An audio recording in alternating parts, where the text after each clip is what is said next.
Oftentimes when people fail, or a word I hear a lot is sabotage of myself. What's really going on is we're back to childhood, right? There's an inner child, there's an aspect of ourselves that got hurt once, that tried something, it didn't go well, we got ridiculed, we got hit by our parents, we got, ostracized, just it did not go well. So then this protector part forms. And this protector part, it has a very important job. Its job is to make sure you don't get hurt again.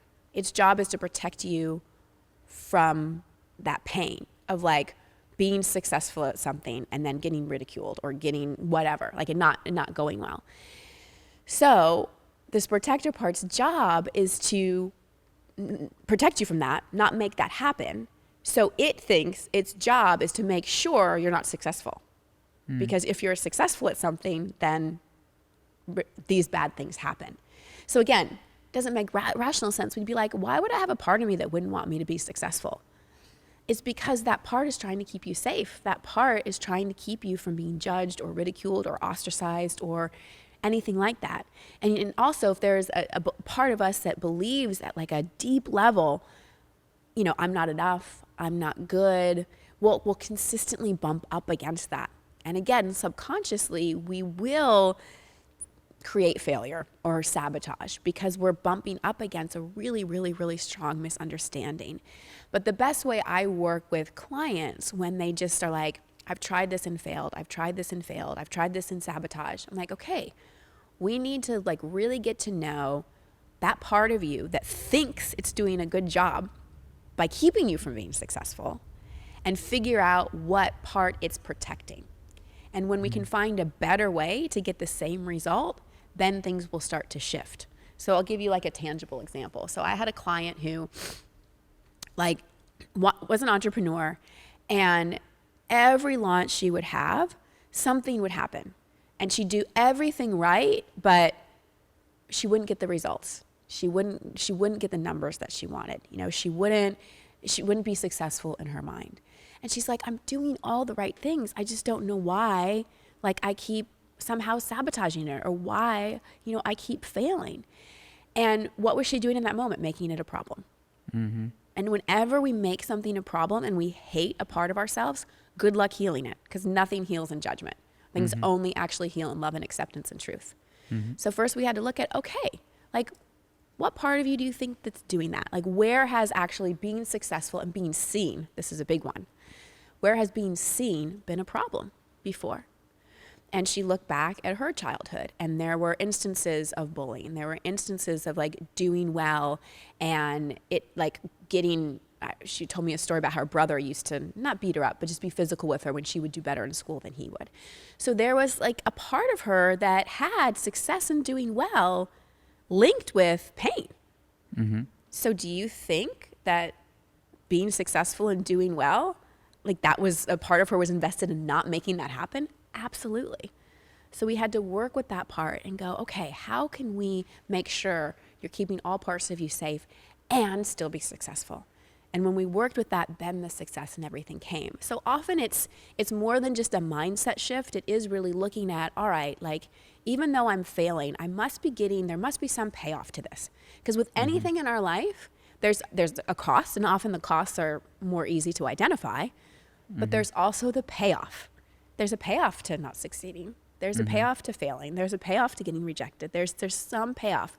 And when we can identify that payoff and get it in a healthier way, then we can change the pattern. Interesting. It's definitely seems really powerful. What I've found useful for me to build trust with myself is also to understand, I think, the definition of how I've defined something. If I change that, I find it easier to build trust for myself and for my clients as well. So in a classic case like the one that you shared where somebody sees themselves as failing at something, I would ask them, all right, let's define success first. Yep. And when you do that, you often realize that it's arbitrary. It's not actually from actual data. Right. It comes from noise that is from outside. And that's where I find a lot of times identity or wrong identities are formed in my reality, or at least people, and even for myself, where sometimes I would look at somebody else's life, and as I'm looking at their life, I'm like, that's probably what I need to do, or that's probably how I need to do it, or that's probably what a definition of success will look like, or a launch is successful because it does a million. But Yeah. is that really from inside you, or is from outside of you as a stimulus? And I think it's a big dissonance that happens, especially with the outside stimulus now in the modern times, because of access to stimulus all of the time, thanks to all the social media platforms and so forth, that we are always stimulated by data and information that may or may not be correct in our context. I'm not saying they're always wrong, but in the context, it's wrong. Like, for example, if you do a launch and you don't do a certain number, often it's because of the context of the launch. Or if you are on stage and what confidence looks like and feels like is completely different. Like, for example, I was listening to this interview with, I think, Gabor Mate. Yeah, Gabor Mate. And you know Gabor Mate, right? His work. Amazing, phenomenal dude, like great work and so on and so forth. And the interviewer asked him this question, was like, do you feel insecure ever? It was like, yes, I do. And now if you know Gabor Mate's work, you're like, what are you talking about? Gabor Mate is the guy. Like, he's the guy who talks about trauma, childhood trauma. He must have dealt with all his insecurities. Or maybe I'm choosing the word wrong, but it was something around something that I was like, what? Gabor Mate saying that seems like a little weird and odd, and somebody that, everybody looks up to in context of that. And he goes, yes, because one must understand that if I was speaking to an audience and I just got into this negative cycle of, I didn't do good enough, and so I just felt so insecure or anxious or whatever was the emotion that he was experiencing at the time.